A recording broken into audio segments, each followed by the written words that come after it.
Okay, welcome everybody to Move United's Adaptive Sports Return to Play panel. Before we introduce our terrific panelists today, we're going to cover a couple of housekeeping items. All of our attendees are going to be on mute to minimize distractions, but please do use the Q&A feature at the bottom of your screen to submit questions. Many of you did submit pre-questions, so we're going to be mostly focusing on those today, and we really thank you for engaging in that. We had a lot of people submit some really terrific questions for our panel today. Also feel free to use the chat function to introduce yourselves. My name's Julia Ray. I'm the Programs Director with Move United. And we're really thrilled to have the opportunity to have this conversation with our community as we help each other navigate through what is, as I think we can all agree, a challenging time. Before we do introduce everybody, we're going to put up a quick poll. We would like to get a kind of point in time of where, if you are running programming, what kind of programming are you offering? And it may be a combination of these things that you see on your screen: one-on-one instruction, small group practices, virtual only, equipment loaning, a combination, or we're closed entirely. So we'd be interested in hearing from those on the call as far as what everybody is doing right now. I will give everybody a couple more seconds to vote.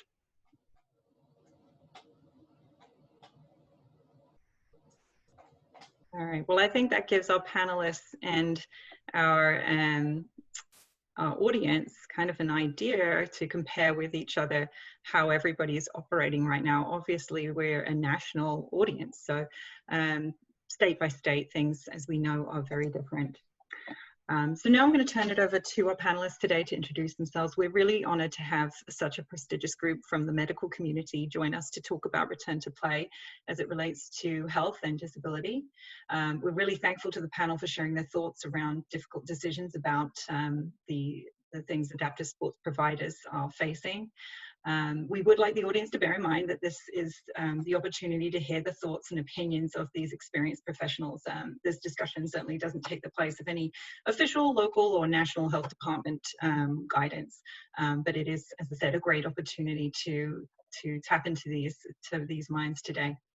So without further ado, I'm going to ask Dr. Blauert to kick us off and tell us a little bit about herself, please. Sure. Thanks, Julia, and welcome everyone. Thanks for tuning in. It's really a pleasure to be here today. My name is Dr. Sherry Blauert. I am myself a retired Paralympic athlete in the sport of wheelchair racing, competed in Sydney, Athens, and Beijing, and also a person with spinal cord injury. I'm a physician practicing sports medicine in Boston, based in the Harvard system at Spalding Rehab and the Brigham and Women's Hospital. And also stayed involved in various roles through the Olympic and Paralympic movement. Currently serve on the International Paralympic Committee, Medical Committee, as well as the Board of Directors of the U.S. Olympic and Paralympic Committee, where I chair the Paralympic Advisory Committee. And Julia, would you like me to just a couple of thoughts or just intros for now? And please share your thoughts. Okay, so I think summary thoughts regarding the context that we're in. I think that COVID has really challenged us in innumerable ways, certainly personally, professionally, as athletes, people who support athletes. I do think that there's probably a silver lining here that we're just starting to see, and that just like with this conversation today, it really pushes us to be even more aware and more prepared and more savvy to how to think about adaptive sports programs that promote and protect athlete health. And although we understand that sport has so many health benefits, it also, of course, does have some inherent risks that we have to be prepared for. And my take-home point when thinking about COVID and adaptive athletes is that all of our approaches really have to be customized, both sport-specific and athlete-specific, because athlete risk is very different from person to person. And there's a lot of, I think, societal bias and fear towards people with disabilities as ubiquitously being sick or fragile or in poor health. And the reality is that that's not the case for most of our athletes. Some will be higher risk, potentially because of background medical conditions, but not always the case. And so that customized approach is really important. And I think we all have to continue to do our best and proceed with caution, but have cautious optimism as well that it can be done in the long run. So thanks again. Thank you. And I warned you, this panel's so well qualified, these intros are not going to be short for anyone. Dr. Sexton, would you mind introducing yourself next?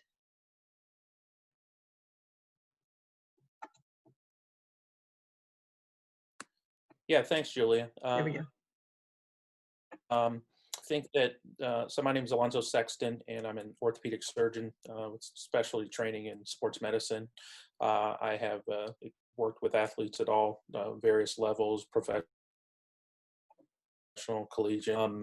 I work with on the board of directors for ESP and Camp Hooray that works with families of kids with disabilities, working to develop after-school activities with those families, as well as camp experiences.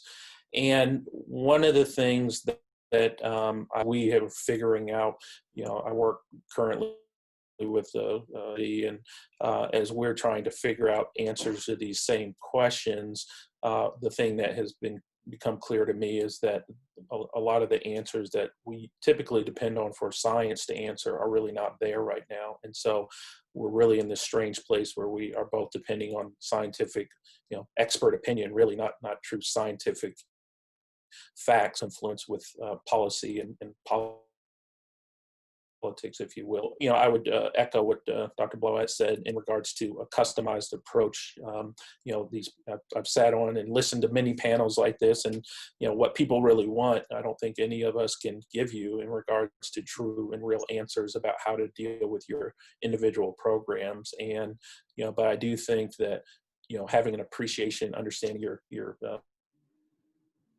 participant is important in regards to how you design your program. And in uncertain times like this, I think it's very important to have clarity, open communication, transparency in regards to what your plans are. But what we say today may be completely changed by tomorrow. So that's the frustrating thing, but the reality that I think we're living in right now.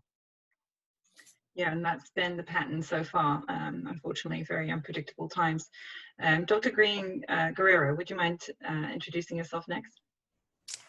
Thank you, and thank you to Move United for allowing us to have this platform and the opportunity to speak with your viewers. I am a physical therapist, and I am board certified in sports. My background includes working with all ages, actually, from 0-year-olds to geriatrics and veterans.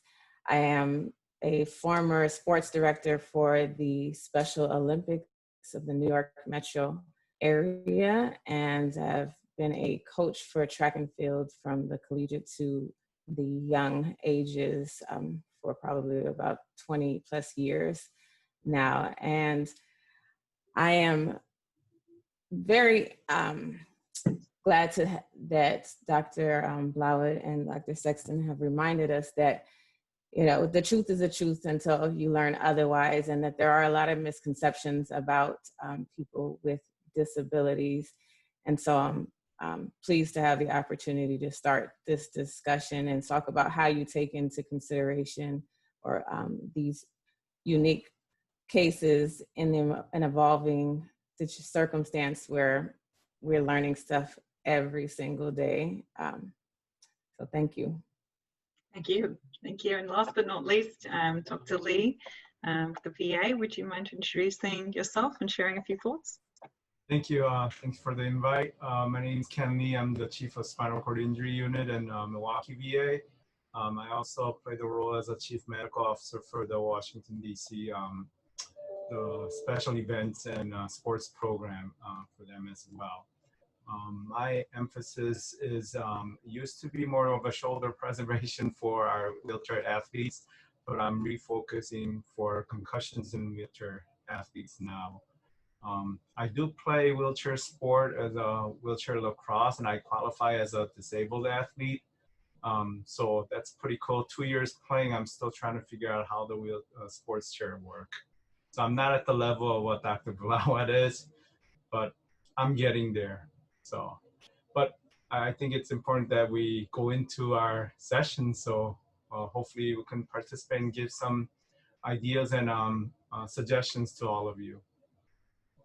Thank you so much. And I'm going to kickstart the questions here. As I mentioned, we've had some fantastic questions from our community, some tough questions as well. So I'm going to put Dr. Green-Guerrero on the spot and turn things to her first. And we wondered if you could share some thoughts around returning at all right now. We're seeing cases fluctuate across the country. So how can somebody make a decision about whether or not they should cancel indefinitely, and whether there are a set of well-structured but simple criteria one should use in rendering this decision? And those questions is a combination of questions submitted by Kwok and David. So thank you for submitting those. I wondered if you could comment on that topic, Dr. Green-Guerrero. Absolutely. And like you said, Julia, every state right now is in a variant place in the COVID-19 response and recovery. And I really do think that we're at a point where we're approaching a moment where we're determining the benefits from sports participation, or rather the risk of prolonged inactivities, such as muscle atrophy, increase in anxiety, depression, loss of strength, increased risk of injury, and even now we're seeing increased rates of suicide. And do those outweigh the risks of, or pose for really coming up with some strategic ways to mitigate the risk of COVID-19 contraction or spread of the illness, while allowing people to be physically active? Because what we do know is the healthier you are, the better your outcomes are if you do happen to come into contraction of the virus. So considerations that I think people should keep in mind when they're thinking, should I cancel practice altogether? Should we even have a season this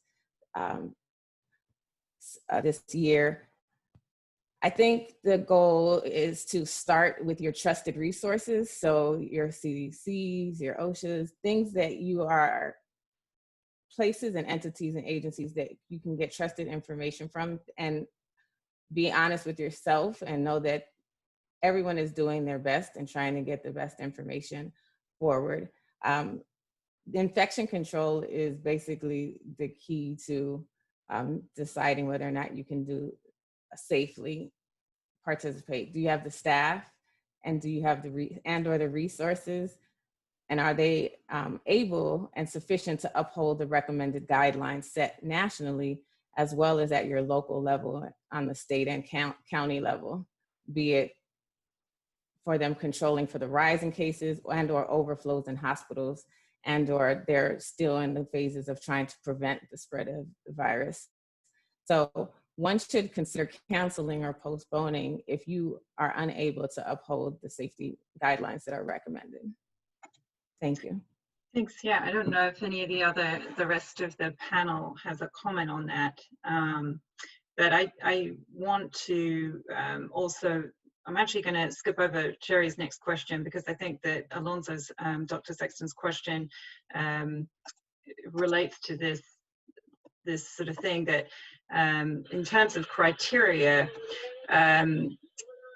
how do we safely accommodate participants who require physical assistance? Because in our community, it may not be possible if we're assisting with transfers, assisting somebody who's not able to balance or has poor mobility, and therefore we're not adhering to the physical distancing guidelines in place in our community.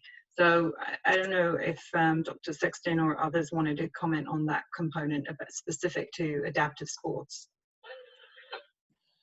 Well, yeah, sure. I think that it's, adaptive sports and sports in general, the rules that would be put forth by your national organization, CDC, and whatnot, in athletics, there's no social distancing. I mean, almost by definition. And so already you're sort of at a point where you are going to say, well, we can't comply with the recommendations. And so I think at that point, it really does becomes a matter of, there's this scale, it's a risk scale. And so where are you on that risk scale with some of the things that Dr. Green just mentioned in regards to well, what are the risks of not having a season or not participating for this group of individuals that depend on this for not just physical health but also mental health. There's a real and probably definable risk associated with that. And so I look at that in the same way in regards to how do you deal with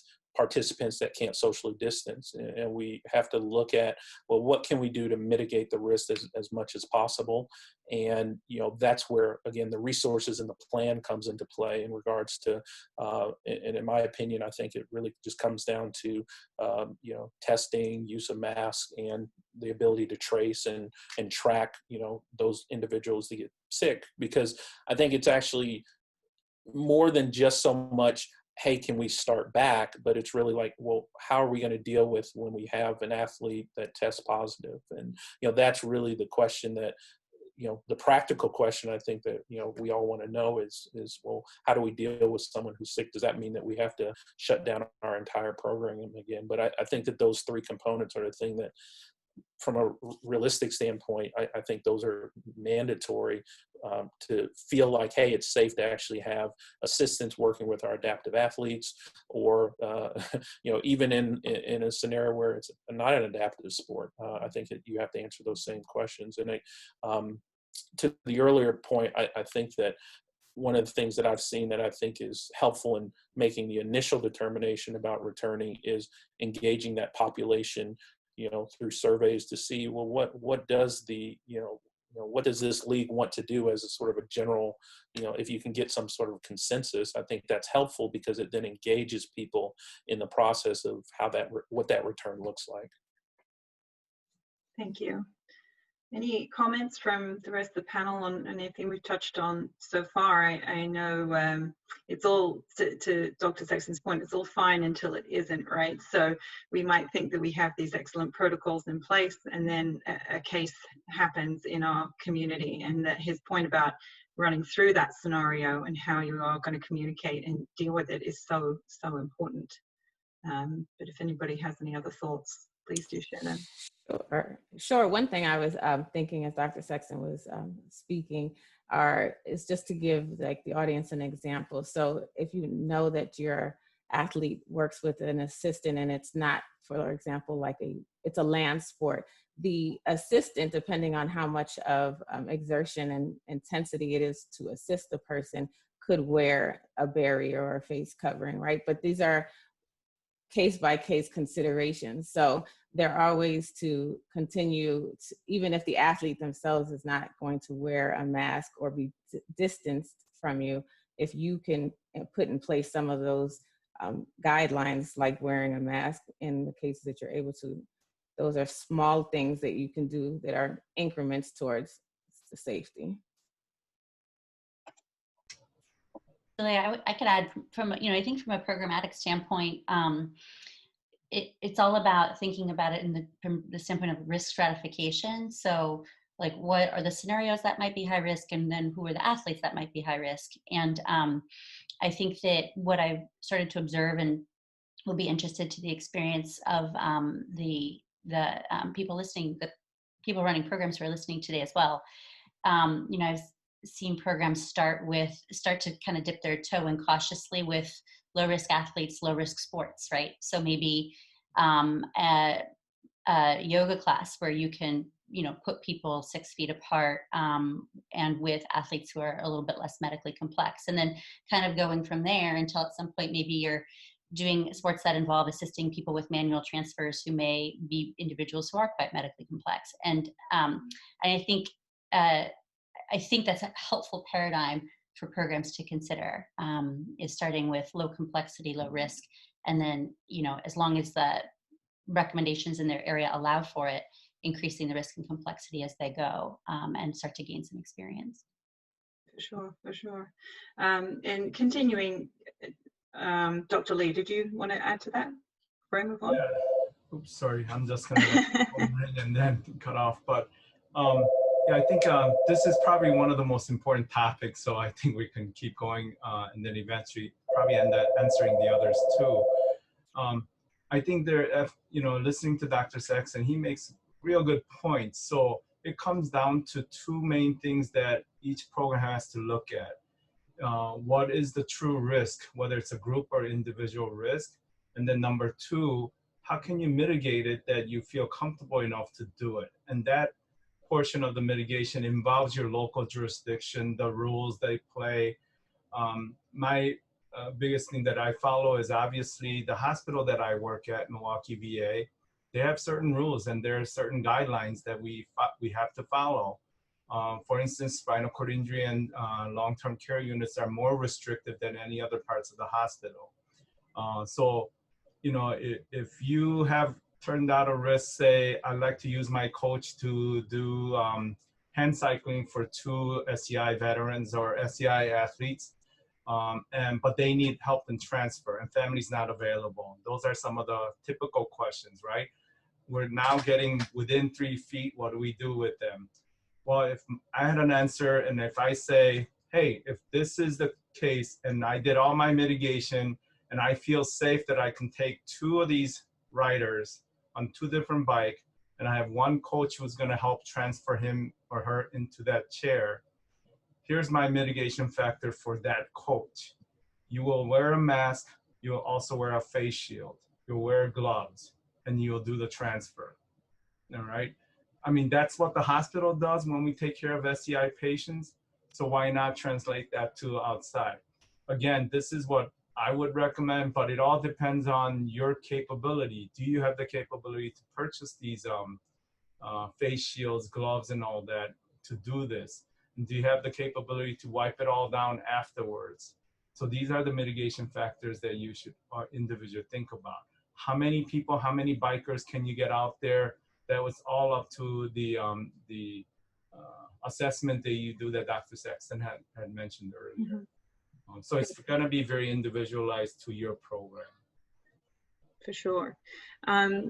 Switching gears a little bit, I have a question for Sherry because of her experience with the USOPC, and we have some organizations on the call with athletes who might be in the Paralympic pipeline, and some people wondering about the travel ban and the athletes' eligibility as we look toward the games, and how this inability to travel is going to impact potentially our athletes.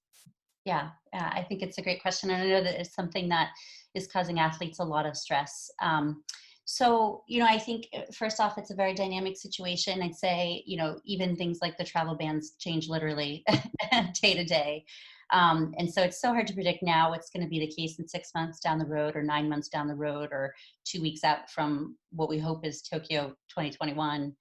I know that each sport has worked pretty hard to develop their sport-specific plan related to qualifications.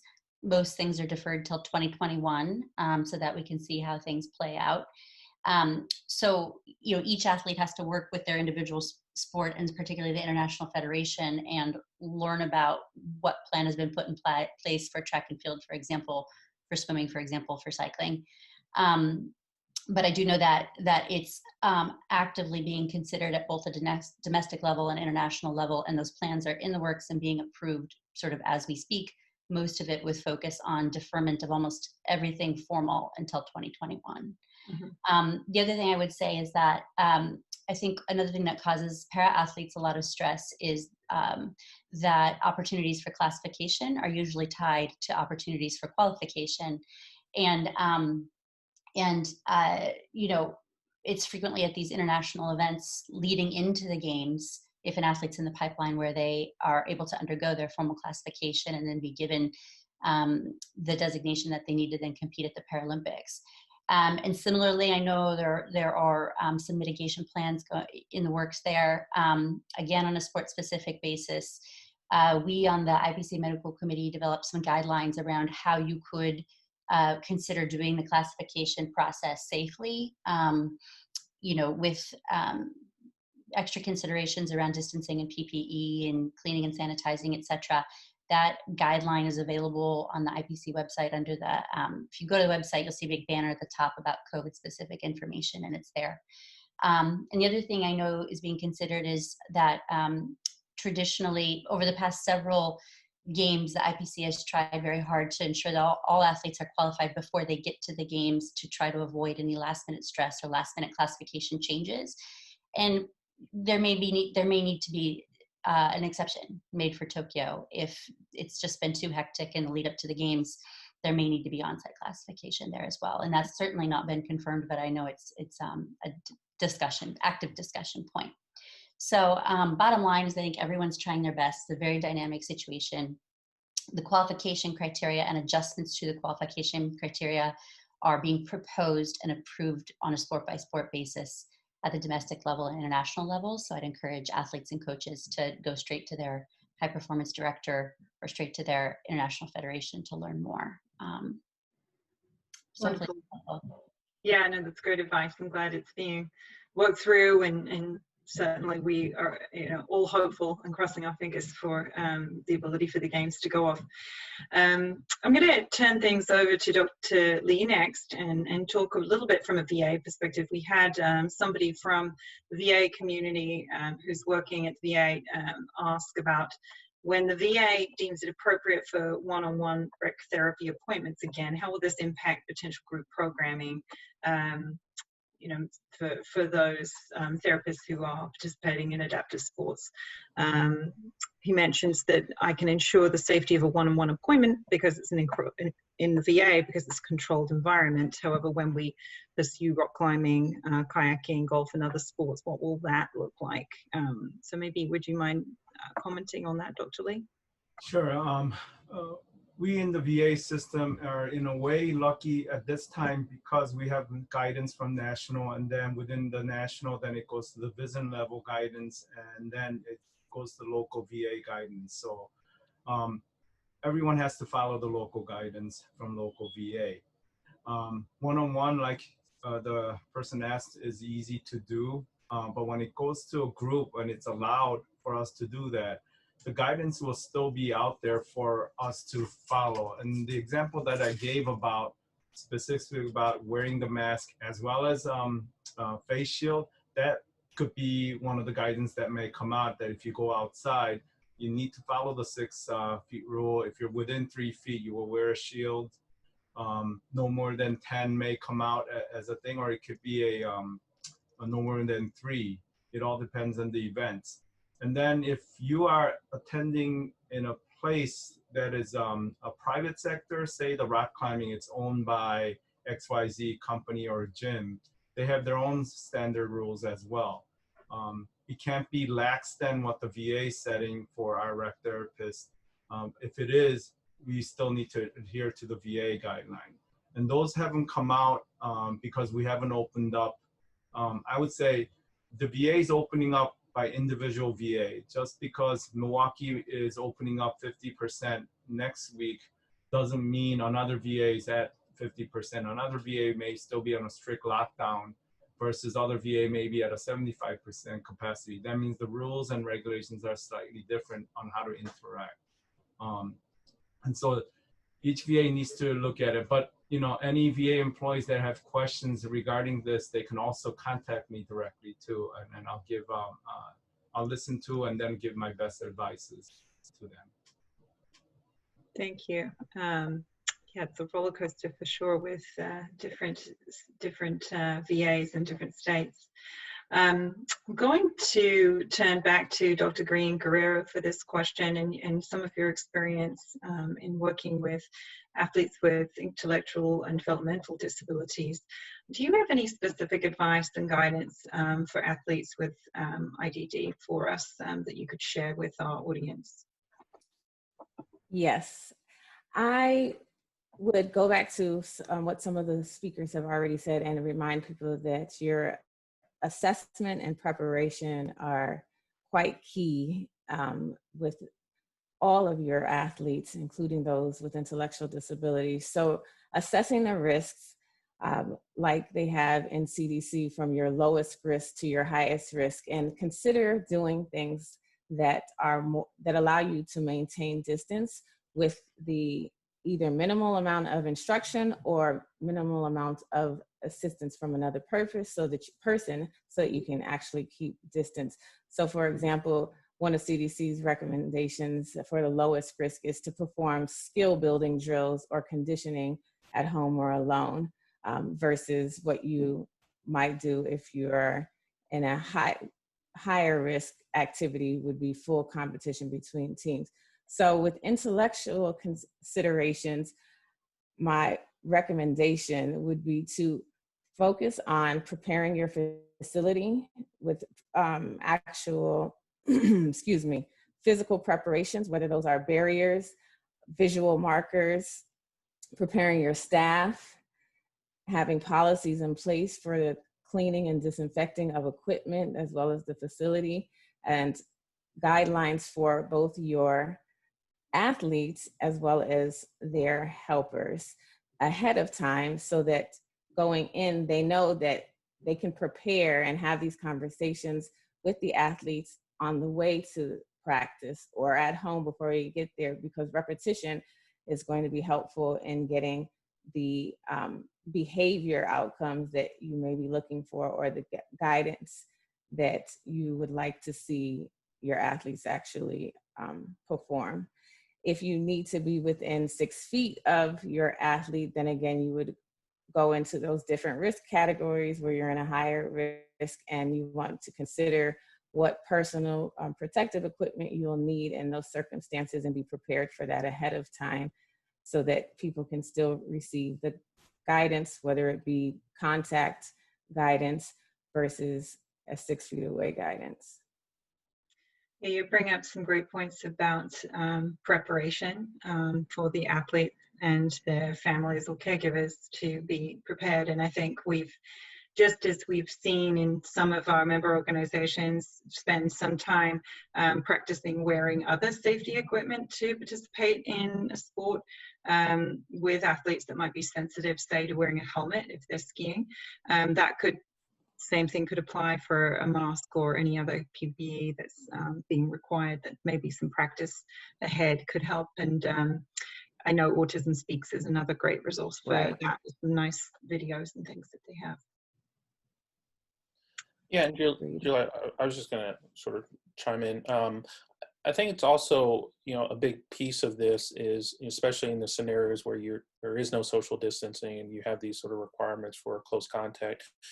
I think the importance of testing can't be underestimated. And, certainly at the collegiate level, that's a major part of what return looks like, is the ability to say at some time zero, we know that the people that are participating in this program have tested negative for the disease. Now, there are a whole slew of problems with, the testing protocols and, certain, limitations in how effective the tests are, which I think everyone understands. But again, I think as we're thinking about these things, it's really about how do we create an environment of, consumer confidence, if you will, that, hey, it's safe for me to send my child out to school, or how it's safe to go to a job. And, anything that we can do to sort of instill more of that confidence, I think helps people feel safer. So you go to the airport and they ask you, did you pack your own bags? I mean, they ask the question as a screening tool to sort of make sure, I guess, there's no terrorists, but, it doesn't really protect anyone, but it makes people have a sense of security that I think that we're sort of in search of. And so, again, at the collegiate level, all of the athletes are tested. That's part of the protocol in order to determine, hey, it's safe for us to be here. And they're actually being tested quite frequently. Now, the ability and the resources are probably not available at all organizational levels, but I think creative ways to sort of, I think an opportunity to partner with local health facility would be a way to maybe get or gain additional resources, might be something that some of these organizations may think of, where, for the hospital or, health department in a particular community, it may be a win-win for them to sort of help some of these organizations to get back to sport. That may be something that there may be opportunity to do sort of partnerships with. And so that's some of the things that I'm, thinking about and thinking could be potentially helpful. That's a great point, and hopefully we'll see more and more testing availability, and that we can have regular, consistent access in every state. So thank you for that. I want to also kind of continue on this topic pertaining to specific types of disability. Dr. Blauett, we've had a couple of questions about some other specific types of disability and the risk in relation to COVID-19 and whether or not there is any higher levels of risk associated with complications from COVID-19. The question came up from Cliff, specific to SCI. I think the Reeve Foundation had put out some data on that, and then potentially with some other disability types, including MS was another one that was asked about. Would you mind commenting on that? I know Dr. Lee will also chime in on this one as well. Yes, absolutely, and definitely welcome Dr. Lee's input. So I think, you know, as it relates to SCI specifically, as with most of the conditions that we see within adaptive sports athletes, you know, the actual evidence from the basis of research is still emerging and quite poor. As it relates to spinal cord injury, there's a couple of case series, and I can put the links in the chat in a moment here if people are interested in looking at those. But the consensus from those is that people with spinal cord injury aren't particularly at extreme risk, where we would have to worry that ubiquitously if one would acquire COVID that we would assume there'd be a poor outcome. I think we can't say that because we simply don't know. And spinal cord injury, like most disabilities, is also very heterogeneous as it relates to cervical, thoracic, lumbar, or even lower down cauda equina type lesions. Certainly, I know in the question from the attendee that they put the link to the Christopher Reeve website, and that information is all correct in that, you know, people with higher level cervical spinal cord injury, particularly if there's autonomic dysfunction, there is evidence that it can impact immune function in the long term, because how we develop an immune response is intricately tied to our neurologic and autonomic system in terms of how that risk is communicated to our body and how our body mounts the response to respond to the virus or bacteria or whatever it is. And so certainly I think when we think about the relative risk of adaptive sports participants and different types of disabilities, I would put cervical SCI as potentially higher risk, but I wouldn't say there's certainly no research evidence that that the risk is extreme or that we would have to take extreme precautions to you know, avoid any and all participation for that subgroup. I think there are, you know, population evidence as it relates to COVID has certainly demonstrated some groups that are at higher risk because of background comorbidities. So for example, people who are obese or have diabetes or other types of metabolic syndrome or background cardiovascular disease. Sometimes those things can pair with disabilities. So for example, someone with muscular dystrophy may have some cardiac involvement, and that theoretically could potentially put them at higher risk. Although again, there's not a lot of research to support making blanket statements about that. People who are on any type of immunomodulating medications, like for example, someone with MS who may be on prednisone, for example, or medications like methotrexate is another one that people take that can augment the immune system. And those individuals may be at slightly higher relative risk. And then certainly anyone with any amount of respiratory dysfunction. So I would say there are some categories where you may want to have a little higher, you know, level of, you know, taking a little more caution, being a little bit more cautious as you proceed. But we're still learning a lot about how COVID impacts different people with different types of disabilities. And I think that research will emerge over time. And I'd love to hear from Dr. Lee about what he's hearing. And it's just fascinating. I think for people on the ground, has this changed any of our kind of pre-assessment questionnaires, do you think, in any way? It just occurred to me that, you know, should we be asking any different health questions than we would have before? Yeah, if I need to answer that one, Sure, I either way. change our pre-assessment at this point. There's really no evidence-based reason to change it. Everything's anecdotal, and it's all come from the initial spike from Europe, where the most vulnerable or most, I guess, negatively impacted people were those with an older age and those with respiratory and cardiovascular comorbidities. So in that way, I believe the SCI was included in that because of our higher level injured athletes.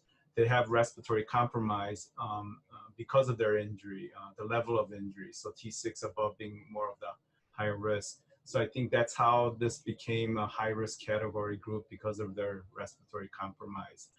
Definitely the immunocompromise is there. So we can't ignore that one from this type of flu.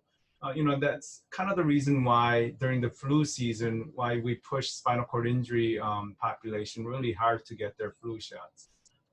In the VA, that is a significant, I guess, a check mark that we have to accomplish for spinal cord. So we have to kind of look at that. The other thing, another group is MS, ALS group. And when we have MS, and all of you guys experience it, they have the heat injury is probably one of the top one. And if they absorb too much heat, that is going to be a problem for our MS population. If you think about all the PPEs that we are implementing on our people, especially if athletes decide to, they're really scared, but they want to participate. So they're wearing all these long sleeve shirts, ones that don't breathe well because that will protect them more, put a mask on, you put a face shield, and those of you who put them on, it's extremely hot to wear those. So you're going to have a heat fatigue affecting our MS population more as well. So you have to take more precautions with those people. Some of the mitigation factors can be their hydration, their misting. Again, when you put those things in play, again, now you're having probably to need to distance more people, because if you're doing the misting, now you're having a contact of moisture that may potentially go to the next person as well. So again, look at your mitigation factors, see if it will decrease your risk enough to move forward with your activity. Thank you. And I know there are some great products out there, cooling vests and towels that can be used for people as well to check out. So switching gears a little bit again, we've been talking a lot about our participants and their health risks, but what about our volunteers and our instructors and their concerns? I wonder, Dr. Sexton, if you could comment on this topic. That we, acknowledging we also may have our instructors here or volunteers that might fall into a high risk category. We don't want to put anybody into an unsafe situation that they're not comfortable with. So any thoughts about what we should be communicating with our volunteers and instructors? And this sort of ties into whether or not maybe there are some sports that could be considered safe than others. Could you share your opinion about that? And thanks to Katie for submitting that question. Yeah, sure. I mean, I definitely think that it requires evaluating your program to say, well, what is the benefit that the volunteers are bringing? Because certainly if there's additional risk that they, obviously no one wants to put someone in risk of, catching the disease, or especially if someone's in a high risk group, if they're elderly or have pre-existing conditions. And so, I think making that evaluation of like, what is the real benefit to these people participating? And again, I think for me, it sort of comes to, having the ability to test those individuals, and then also to be able to provide information to them about what their exposure risks are, because, it's sort of a two-way street, right? You don't want, but you also don't want them bringing something that could infect the athletes. And so I think what I think is important is having a very robust program to track and trace, that inevitability of when someone does test positive or someone gets sick. And I think that what's important is to make sure that in your organization you have a point person that is their responsibility. I really think that this has changed the way that you talked about the pre-assessment evaluations. We talked about additional risks that now people have when they're going to participate in these types of events. Even from a surgical standpoint now, as part of my surgical discussion with a patient, I talked to them about, well, you potentially could be exposed to COVID, and we're going to test you prior to any surgery. So in the same way, I think that, adding that as a potential risk for these volunteers is something that should be expressed to them.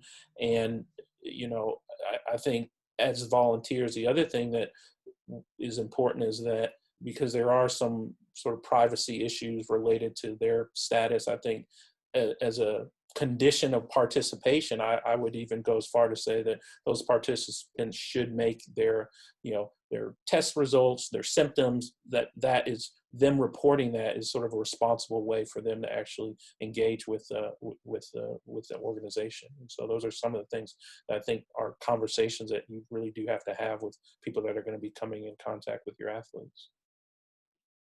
Any thoughts from yourself or the rest of the panel on certain sports that might be good sports to dip your toe in the water on or not? I know we've been looking across a lot of the guidance across a lot of sports within the Move United SharePoint, and a lot comes down to the way anything is participated in, but maybe a few examples that you might start with from anyone who'd like to comment on that. Sure. I think, as was shared, doing outdoors activities, like you said, are a good start as far as dipping your toe in. There are some swimming that have been successful by creating lanes and assuring the distance of at least 10 to 12 feet apart, and then having a way for people to access the exit points. And then there being people on staff to clean the communal railings, for instance. But that is another one that has seen some success. If your program allows you, Justin, light keeps going off. Okay. If your program allows you to be outside, like Dr. Guerrero said, outside is much better than inside. And I would just recommend not doing the indoor group activities at all, unless you can be individual by yourself or someone else far distance away and there's adequate cleaning within the indoor location. But outdoor, if it's allowed, I find that cycling, I think, is the best because you're moving, and I forget which site said that, but cycling is one of the lowest risk you can get. You're fast moving, you're mostly individualized. You usually have your own bikes in general. People are not borrowing bikes. So that tend to be a better one to do. Now, many people does ask, what if we don't have a bike and there's no way we can do it? Then for our wheelchair users, I would also recommend this. You can actually do a very good group activity outside, especially on a bike trail. If you think about those people who are walking, turn it into something interesting. So if you space out your wheelchair walkers or rollers and space it out 10 feet, and then the lead starts and he speeds up, slows down, everyone tries to keep that 10 feet moving along. Soon they'll forget about the COVID and just try to keep that 10 feet distance and turn it into a game. So your wheelchair alone could be your, in a way, able-bodied persons walking around in the on the path. And so I would say get out and use your wheelchair. You don't have to have equipment to do it. That's actually a great idea. I love that idea. And it sort of relates to something else that was asked around the need for masks if you are outside at a greater than 6 foot recommended distance. Any opinions on that? I mean, I think the recommendation is, if you are able to socially distance, then, the virus, can spread 6 feet. I mean, that is the thought, who knows if that will change. But I mean, I tell people, if you can wear a mask, wear a mask. And, you just, because it doesn't take but one cough or sneeze from someone. I don't know that 6 feet is any different than 6.5 feet or 7 feet. I mean, that there's anything specific about that. And so I think, again, it's about taking as many precautions as you can. But obviously, in the midst of athletic endeavors, wearing the mask can be difficult, and so it's a scenario where, again, you're, how much risk does this individual have? And again, I keep going back to, without having some testing, you don't really know for sure. And so, again, I think assuming that everyone has it is probably the safest way to go. Right, and notwithstanding exactly what Dr. Lee said about being able to test and know somebody's sure, the recommendations now, like with the American Academy of Cardiovascular and Pulmonary Rehabilitation, are saying it's not easy for people to breathe when they're playing sports, right, and wearing a mask. So if you, in an ideal world, we could all wear masks and play sports, but that's not realistic. So the socially distance aspect of this mitigation of it is highly important. So I think some of the recommendations that we've seen as of late have actually started leaning towards 6 to 12 feet as far as just from the aeration of abilities. And, you're breathing a lot harder when you're exercising, which can accentuate the distance of which these droplets can spread. Yeah, I saw somebody in the chat function was promoting rowing as a great sport in this case, but I would say, again, it depends on how you're doing it, right? Are you rowing single scull, or are you a team of 8? That's probably 2 different risk factors as far as how far apart you are from other people when you're rowing. But I agree, it's a great sport. But speaking of that, somebody had wanted the panel to talk a little bit about aquatics specifically. We have programs that offer adaptive water skiing, for example, or I think Dr. Guerrero, you mentioned swimming, of course. How much does the fact of being in chlorinated water differ, for example, than say a lake or an ocean, and what are the different considerations for aquatic environments? Does anybody have any thoughts around that? U.S. Army Chemical Department did a sampling of Las Vegas hotel swimming pools some years ago. They were actually there for different conference, but the guy who run the chemical test decided to, just for fun of it, test all the swimming pool, and found how disgusting the pool is. I mean, really bad. Probably could use it as a chemical weapon if you want to. But what he found is, despite all that, people don't get sick. You're inside there swimming, big crowd, small crowd. So I think chlorinated water probably is helping, but there's no scientific data about this virus with that. But it's also enough factors, I don't know what they are, prevent you from getting sick. I know different swimming pools have opened up slowly by having every other lane initially open and then so many person in the lane. Now many pools are have those restrictions off, and you can actually have 2-3 people in a lane doing lap swimming. So I don't know what basis they use for that, but it comes back down to what Dr. Saxon said. You need to take your own precautions. This, regardless of what the organization or that facility opened up for or what reason they use, you yourself have to take that precaution. And it's better to be on a more restrictive precaution, self-precaution, than lax, especially for our group and our population. I wonder as well, Dr. Lee, would you mind commenting on caregiver or family assistance if somebody has been quarantined together, and how do you feel about if there's assistance required, is asking family members to come into and play a role there, whereas they may not have before? It might have been done by the instructor. Could that help? Sure. It is actually recommended for family member or caregiver who lives with that individual, who's interacting with that individual on a regular basis, to be the actual person assisting them. If you look at pretty much most of the local guidelines, you know, if it's immediate family member and stuff, you don't need to wear a mask. And we don't wear a mask inside home, right? Most of us don't, because you trust each other's family, I think. But when you go outside, or another person comes in, or guest comes in, you should be asking them to wear a mask, and you should wear a mask. Well, you should invite them in the first place, but if you do, right? So I highly recommend that, you know, utilize those people as much as you can as your assistants or quote unquote volunteers. If we use the example of like transferring someone from wheelchair to a hand cycle, instead of coach doing it, it would be much easier for those family members or the caregiver to do that, because they wouldn't need the PPE that is required by someone else.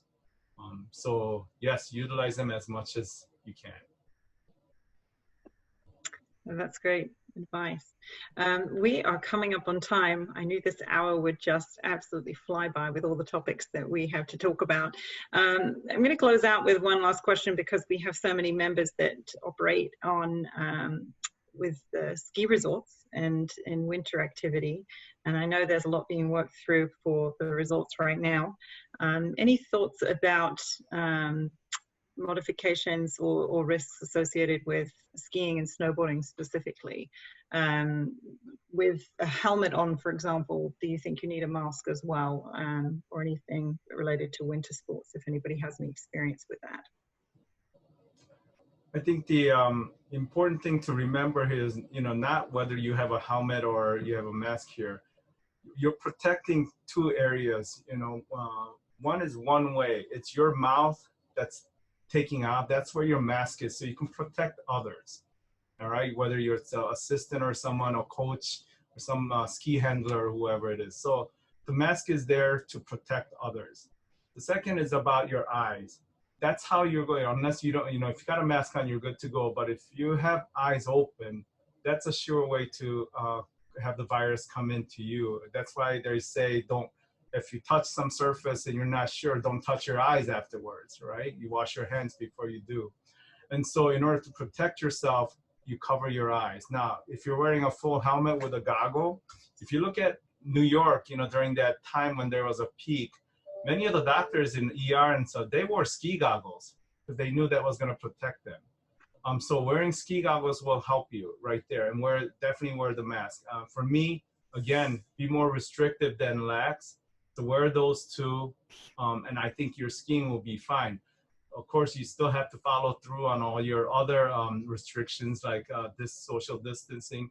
If your partner or your assistant or your coach is wearing the similar system, then you are both protecting each other, and I think that those will be fine. Avoid crowded areas. Don't go to the bar after skiing. Don't go to a hot tub afterwards. Those kind of common sense things. And the only thing I would add to Dr. Lee's is the equipment. So when you're able to use equipment that is solely usable by one person, that would probably be the ideal scenario. It's one benefit of skiing as a sport, I suppose. It takes you so long to get into the gear ordinarily that some additional layers won't probably make too much of a difference. And now we'll all go out and buy ourselves some ski goggles from here. So again, thank you so much to our panel. If anybody has anything burning they'd like to say as we close out, I invite you to right now. One thing, if you guys want to go to the International Wheelchair Rugby Federation, IWRF.org, they just published Return to Practice Play, and we actually, the advisory group, put together a checklist for that. It is actually a pretty decent checklist. If you look at that group, it's a pretty high-risk group. And we kind of thought about a lot of different areas that everyone's talking about here, and went through pretty decent process, and now it's just published. I think it just got put on today, so you might want to take a look at that. It'll give you some ideas. Again, that checklist is not a 100% do it this way. You have to look at your local rules and regulations and tailor it to your own organization. Thank you. And that's actually a great plug for me to say that Move United does have a list of all of the sports, or a number of the sports that are offered through our membership network, and some of these sports-specific resources that have been put out by the organizations that govern them. So we've tried to be as specific as possible with those links. And that's available to the community on this call who do offer adaptive sports. You can request access to the SharePoint. The SharePoint also offers the opportunity to continue this conversation. We have a Yammer account through the SharePoint, and I think one of the great things about it is it allows us to get into some of the nitty-gritty around some of the challenges and the specific scenarios that we're facing as a community. I know a number of you had submitted questions around specific sports people and situations that you'd like comments on, and we can't possibly answer them all today. So invite everyone to apply using the link in the chat function, or we're going to also send out a post evaluation, and please do tell us what you think about the session through our survey, and let us know what you'd like to see more of as we continue our virtual programming at Move United. So with that, I'm going to thank our panel for your time and expertise. Really, really appreciate everybody's time today, and goodbye from us for now.